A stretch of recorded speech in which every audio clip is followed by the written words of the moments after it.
First of all, many congratulations to you, Bhavik. Thank you.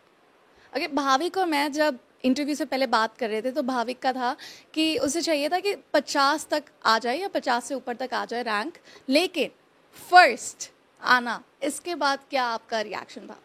50 के अंदर मैं इसलिए आना चाहता था क्योंकि मेरा ड्रीम कॉलेज एम्स दिल्ली था और एम्स दिल्ली में 50 सीट्स है, तो 50 के अंदर मैं आना चाहता था, ऑब्जेक्टिव यही था मेरा।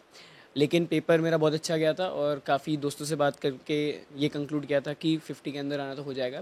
बाकी क्योंकि हमें क्वेश्चन पेपर भी नहीं मिलता है, आंसर की भी नहीं मिलती है, तो फर्स्ट आना एक सरप्राइज़ था, लेकिन बहुत अच्छा लगा वो सरप्राइज़ मिलके, तो काफ़ी अच्छी फीलिंग आई कि फर्स्ट आए। Great. And what was the secret of attaining such a good marks? ऐसा कुछ सीक्रेट होता नहीं है, मतलब एक चीज़ नहीं, पूरे 2 साल की मेहनत लगती है। तो पूरे 2 साल अगर कोई मेहनत करता है, अपने सब्जेक्ट को एंजॉय करता है, तो nobody is you know preventing them to get a great rank. How much marks you were actually thinking कि इतना आ जाएगा? कोई आइडिया था? वैसे तो एम्स के पेपर में एक AR का सेक्शन होता है, सर्च रीज़न का, विच उसके आंसर भी कुछ एम्बिगुअस होते हैं, तो यू नेवर नो कि कितने मार्क्स आपके आएंगे। मैंने 192 क्वेश्चन अटैम्प्ट किए थे and I was pretty sure about 150 to 160 of them.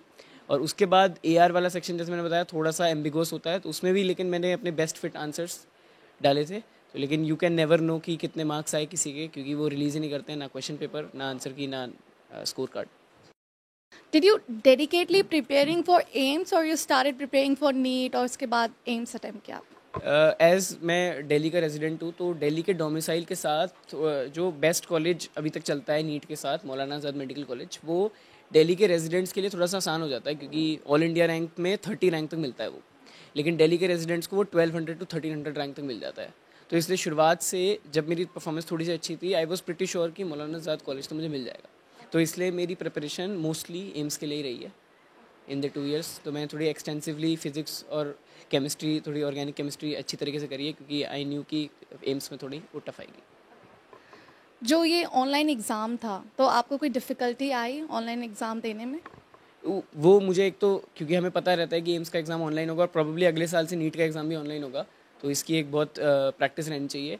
एक इस चीज़ को करने के लिए मैंने जेई मेंस का एग्ज़ाम भी दिया था, उसमें वो 2 बार हुआ और दोनों बार CBT हुआ, और CBT के आसपास का माहौल, क्योंकि लोग डरे हुए रहते हैं, तो वो वाला माहौल भी बहुत ज़रूरी है। एक जहाँ मैं कोचिंग जाता था, उन्होंने भी नीट और एम्स के बीच में 2 CBT मॉक टेस्ट कराए, तो वो भी काफ़ी हेल्प करते हैं। जितना ज़्यादा आप CBT का एक्सपीरियंस ले सकते हैं उतना बढ़िया है। तो आपका क्या मानना है कि स्टूडेंट्स के लिए ऑनलाइन मोड एग्जामिनेशन ज़्यादा बेटर है ऑफलाइन से? मैं तो वैसे ऑनलाइन ही प्रेफर करता था, क्योंकि एक सबका एक अलग तरीका होता है OMR फिल करने का। वैसे मेरा OMR का जो तरीका मैंने नीट पे फॉलो किया, वो था कि क्वेश्चन करने के साथ ही मैं OMR फिल करता था, तो वो भी एक तरीका। अगर वो वाला तरीका आप यूज़ करते हैं तो आप एक्स्ट्रा टाइम को यूटिलाइज़ नहीं कर पाते। जैसे नीट का पेपर इस बार बहुत लेंदी नहीं था, आराम से 1.5 से 2 घंटे में हो सकता था, तो उस 1.5 और 2 घंटे के बाद अगर मैं 1.5 से 2 घंटे में कर लिया, उसके बाद 1 घंटा मेरे पास कुछ नहीं होगा अगर मैं OMR फिल कर दिया। जबकि ऑनलाइन एग्जाम में अगर ऐसा होता है तो you can attempt the paper again and become sure of what you are doing.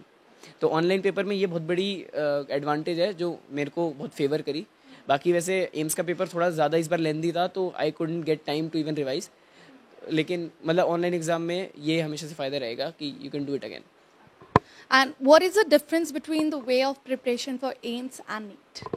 बिल्कुल अलग पेपर हैं ये, इनको कंपेयर करने का कोई तरीका नहीं है, क्योंकि नीट का जो पेपर है वो एक टिपिकल पेपर है जिसकी हमें आदत लगा दी जाती है। द क्वेश्चंस जो आते हैं, जो क्वेश्चंस हमें करा दिए जाते हैं, वही क्वेश्चन आते हैं बार बार, उसी तरीके के क्वेश्चन आते हैं, ज़्यादा क्रिएटिविटी नहीं आती उस क्वेश्चनों में।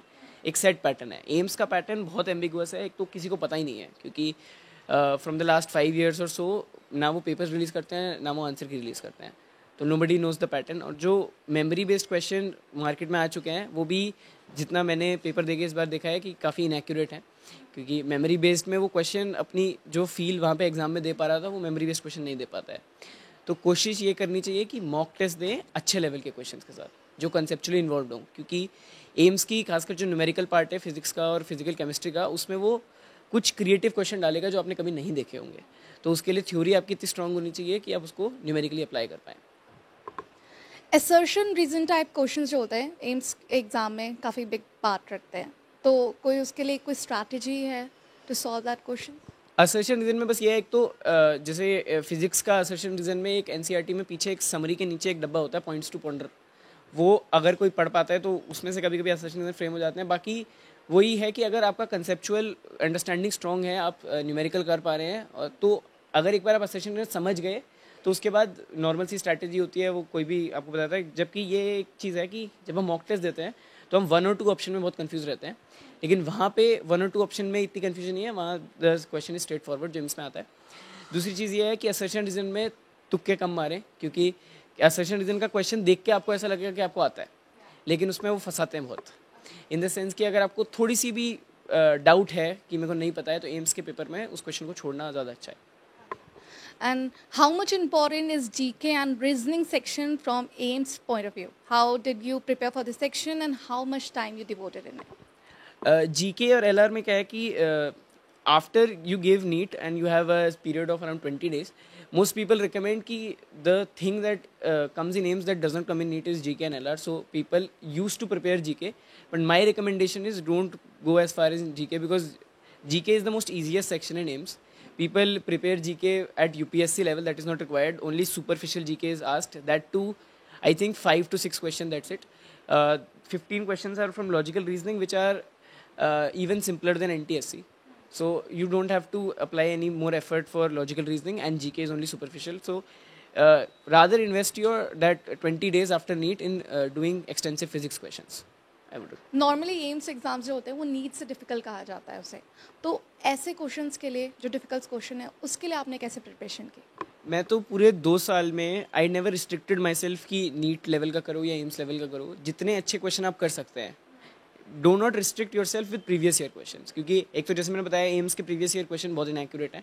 आपको एम्स के प्रीवियस ईयर क्वेश्चन देख के ऐसा लगेगा कि क्वेश्चन आसान आ रहे हैं, जबकि क्वेश्चन बहुत चैलेंजिंग आ रहे हैं। तो इसलिए अपने आप को रिस्ट्रिक्ट ना करें, जितने अच्छे से अच्छे क्वेश्चन कर पाएँ, खासकर न्यूमेरिकल वाले फिजिक्स के अच्छे से अच्छे क्वेश्चन करें, आपको एम्स में ज़रूर फायदा होगा। लाइक यू सेड कि 2 years पहले से आपने प्रिपरेशन स्टार्ट कर दी थी, तो how much time you have devoted? 11 से मैंने प्रिपरेशन स्टार्ट की थी, और मेरा तो ये रहा क्योंकि 11th और 12th का ही सिलेबस आता है केवल नीट और एम्स में, तो 11th का सिलेबस 11th के साथ करें और साथ में उसके कंपटीशन तक एनहांस कर लें उसको, और उस बार 12th में ख़त्म करें तो कोई मुश्किल नहीं है। Self studies and medical entrance preparation के लिए आपने कैसे टाइम दिया दोनों को? मतलब सेल्फ स्टडी तो बहुत ज़रूरी है मेडिकल एंट्रेंस के लिए भी। बस एक ये चीज़ है, कुछ लोग बोर्ड के चक्कर में ज़्यादा इन्वॉल्व हो जाते हैं, तो मेन चीज़ ये है कि अगर आपका एम मेडिकल एंट्रेंस है तो बोर्ड के रिजल्ट पे ईगोस ना लेके बैठे, थोड़े कम भी आ गए तो कोई फ़र्क नहीं पड़ता है, क्योंकि at the end you will be judged on your all India rank in NEET and AIIMS, not in board.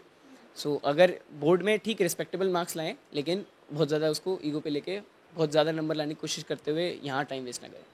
और स्कूल स्टडीज़ और कॉम्पिटिटिव एग्ज़ाम प्रिपरेशन, इन दोनों में काफ़ी टेंशन हो जाती है कि पढ़ाई स्कूल स्टडीज़ करें या प्रिपरेशन करें एग्ज़ाम्स के लिए, तो हाउ डिड यू मैनेज? एक चीज़ तो ये है कि बोर्ड का syllabus is exactly same to NEET and AIIMS.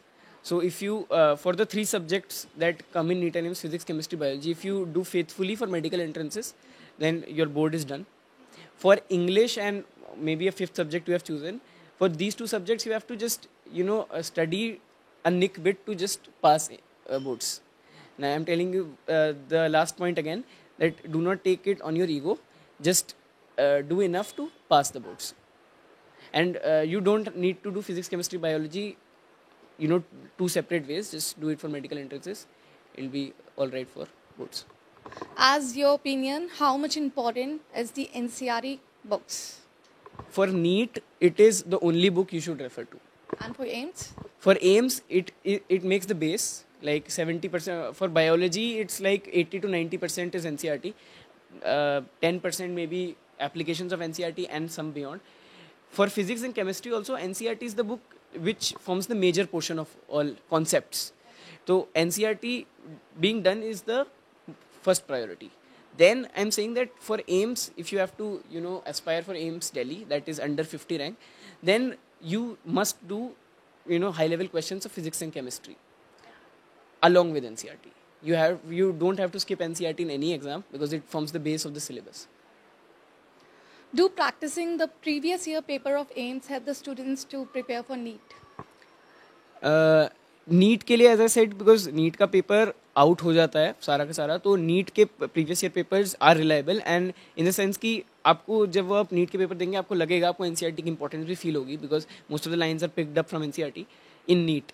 In AIMS, the previous year papers are inaccurate. So I would suggest that apart from previous year, you do the mock tests that are AIMS pattern based, prepared by teachers, because they and do high level questions like the questions which are conceptual involved for AIMS. Do not trust the previous year papers that are online or in books, because they are mostly inaccurate. जब आप exams के लिए preparation कर रहे थे, कुछ ऐसा stage आया था जब आपको लगा कि नहीं सॉल्व हो रहा है, नहीं आ रहा है, तो उस बर्डन को आपने कैसे ओवरकम किया? ऐसा स्टेज आ सकता है, मतलब बीच में ऐसे तो बहुत स्टेजेस आते हैं, बट इन द सेंस कि आप मोटिवेटेड रहें अपने सब्जेक्ट के लिए और थोड़ा सा अपने आप को चैलेंज करते रहें, तो फिर you can get over it. हमारा तो एक मेरे टीचर्स का एक व्हाट्सएप ग्रुप था जिसपे हम एक दूसरे को चैलेंज करते थे फिजिक्स प्रॉब्लम्स के लिए. तो उसको क्योंकि एज अ चैलेंज हम अपनी ईगो पे ले लेते थे, तो that make that problem a big thing. उसके बाद हम 3 रेफरेंस बुक पढ़ के उस क्वेश्चन को सॉल्व करें, कैसे मर्जी सॉल्व करें, लेकिन that makes your knowledge over the 2 years better. So you can apply in new questions. That aims में बहुत नए टाइप के क्वेश्चन आएंगे जिसमें आपको एप्लीकेशन करनी पड़ेगी, तो उसके लिए जितने पेरिफेरल इन्फॉर्मेशन आपके पास होगी उतना बढ़िया है. तो ऐसे कोई और ट्रिक्स थे जो आप टीचर्स के साथ खेलते थे कि okay like let's solve this and that, कोई और ट्रिक्स? जैसे मेरा एक दोस्त था जो इसमें एम्स में AIR 3 है, उसके साथ कई बार हमने जैसे हमारा एक प्रोग्राम होता था उसमें हम 20 दिन रूममेट से, तो उसमें हमने जैसे मैं 11th की NCERT ले लेता, वो 12th की NCERT ले लेता था. मैं उससे कोई भी ऐसी फालतू हम क्वेश्चन बनाते थे NCERT से, मैं उससे पूछता रहता था, वो मेरे से पूछता रहता था, ऐसे 2-3 घंटे हम कर लेते थे. तो ये भी एक ऐसी एक्टिविटी थी जो मतलब क्योंकि नीट के लिए NCERT का एक एक शब्द आपको होना ज़रूरी है, तो ऐसे करके थोड़ा हम क्योंकि हमें पता होता था क्या इंपॉर्टेंट है क्या इसने नहीं पढ़ा होगा, तो हम उसमें से क्वेश्चन फ्रेम कर देते थे, तो वो काफ़ी बार काम आ जाता है. How long did you study in a day? That is a pretty irrelevant question, क्योंकि एक तो अब कल मेरे को किसी ने पूछा कि मेरे को नींद आ जाती है फिर भी मैं पढ़ लेता हूँ लेकिन एक बार सो जाता हूँ. वैसे तो इन द सेंस जब आपको लग रहा है कि you can't do it, it's best to sleep. Do not overstretch, because जब ऑलरेडी यू आर मतलब आउट ऑफ बाउंड्स की अब से नहीं पढ़ा जा रहा है लेकिन फिर भी मैं मेहनत करके पढ़ रहा हूँ, उस समय आपकी प्रोडक्टिविटी भी हाई नहीं है. तो जिस टाइम पे आप मोस्ट प्रोडक्टिव हैं और जितने टाइम के लिए आप मोस्ट प्रोडक्टिव हैं केवल उतने टाइम पढ़ें. ऐसा कोई टाइम बाउंड अपने आप को स्ट्रेस देने की ज़रूरत नहीं है, ना मैंने दिया था, मेरा कोई टाइम टेबल नहीं था, सब कुछ इरेगुलर था. टॉपिक जितनी डिमांड करता था उतना मैं उसको टाइम देता था बस. According to you, what is the perfect way to revise for the exams? Revise in the sense कि शुरुआत में तो आप करते ही रहिए रिवाइज. एक चीज़ है कि नवंबर दिसंबर तक अगर आपका सिलेबस खत्म हो जाता है तो जनवरी से आई वुड सजेस्ट कि only 2 things should be done, attempt mock papers and read NCERT, that's it.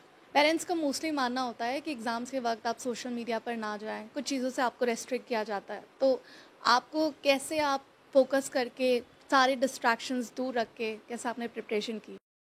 अगर कोई अपने गोल की तरफ मोटिवेटेड है तो टेक्नोलॉजी का बहुत अच्छा यूज़ हो सकता है. जैसे मैंने अभी एक वो आपको टीचर्स वाले व्हाट्सएप ग्रुप के बारे में बताया, बहुत अच्छा यूज़ है वो टेक्नोलॉजी का. और भी जैसे मैं पूरे 2 साल कोरा पे एक्टिव था, तो वो भी एक चीज़ है. और भी मतलब I can't even live without my phone for 5 minutes, because it's इतना अच्छा वो मेरे को कनेक्टेड रखता है लोगों से. अब ये सबका अलग वो है मानना, और सब आप देखोगे सारे टॉपर्स का भी अलग वो है. तो ये मेरी बात मानो, ऐसा मैं नहीं कह रहा, किसी की बात मानो, ये सबका अलग सिस्टम होता है जिससे वो काम कर पाते हैं. तो बस मैं अपना बता देता हूँ कि मैंने तो पूरे 2 साल सब यूज़ किया है. So now you have cleared AIMS, so what's your next plan? What do you want to do in future? अभी तो I am joining MBBS from AIIMS new Delhi. 5.5 years का MBBS होगा, और आई डोंट थिंक कि I am अभी mature enough to conclude about my speciality, क्योंकि अभी मैंने एक भी मिनट मेडिसिन नहीं पढ़ा है, अभी केवल हमने हाई स्कूल लेवल की साइंस पढ़ी है. What advice and tips you want to give to the fellow students? बस अपनी रूट स्ट्रॉन्ग रखे, पहले तो NCERT पे बहुत ज़्यादा फोकस रखे, पहले दिन से NCERT की इंपॉर्टेंस समझे, तो नीट तो बहुत आसान हो जाएगा उससे. एम्स के लिए थोड़ी सी फिजिक्स की ज़्यादा प्रैक्टिस करें तो काफ़ी आसान हो जाएगा. बस मोटिवेटेड रहें, अपने सब्जेक्ट्स को एंजॉय करें, दैट्स इट. और आपका कोई सीक्रेट मंत्रा रहा है इतना अच्छे रैंक्स लाने का? कुछ तो होगा. नहीं ऐसा कुछ, बस I was motivated enough for the subject, I loved the subject so much कि मेरे को कभी लगा ही नहीं कि मैं पढ़ रहा हूँ, और वो पूरा टाइम निकल गया, आई वॉज एंजॉइंग स्टफ. और आपकी कोई हॉबी इस बीच आप जो आपको फोकस रहने में हेल्प करती हो, या कभी कभी आपको लगता हो कि कंसंट्रेशन करने के लिए आप मेडिटेट कर रहे हैं या कुछ? वैसे मतलब ऐसे फ्री टाइम में मैं कभी कभी पीसी गेमिंग कर लेता था और यूट्यूब वीडियोस देख लेता था, दैट्स इट। लेकिन मेरे को फिजिक्स के क्वेश्चन करने में बहुत मज़ा आता था, तो वो भी बड़े चैलेंजिंग क्वेश्चंस कोई देता था तो वो भी बड़े रिलैक्स कर देते थे। Thank you, Bhavik, and wish you all the best for your